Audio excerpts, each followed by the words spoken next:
الحمد لله الذي وهب لي على الكبر إسماعيل وإسحاق إن ربي لسميع الدعاء رب اجعلني مقيم الصلاة ومن ذريتي ربنا وتقبل دعاء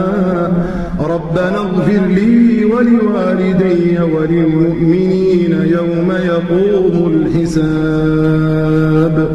ولا تحسبن الله غافلا عما يعمل الظالمون إنما يؤخرهم ليوم تشخص فيه الأبصار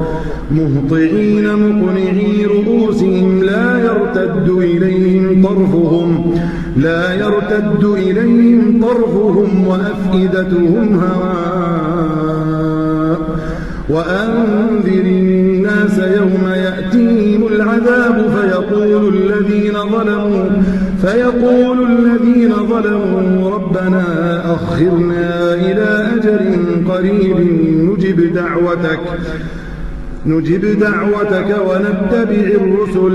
أولم تكونوا أقسمتم من قبل ما لكم من زوال وسكنتم في مساكن الذين ظلموا أنفسهم وتبين لكم كيف فعلنا بهم وضربنا لكم الأمثال وقد مكروا مكرهم وعند الله مكرهم وإن كان مكرهم لتزول منه الجبال فلا تحسبن الله مخلف وعده رسله إن الله عزيز ذو انتقام يوم تبدل الأرض غير الأرض والسماوات وبرزوا لله الواحد القهار وترى المجرمين يومئذ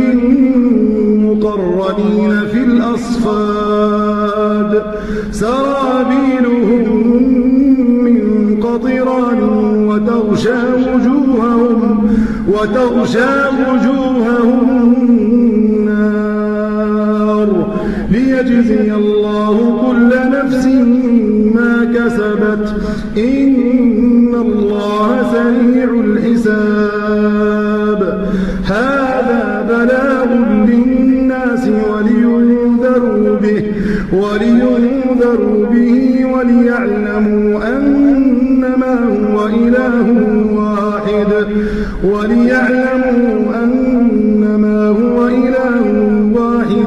وليذكر أولو الألباب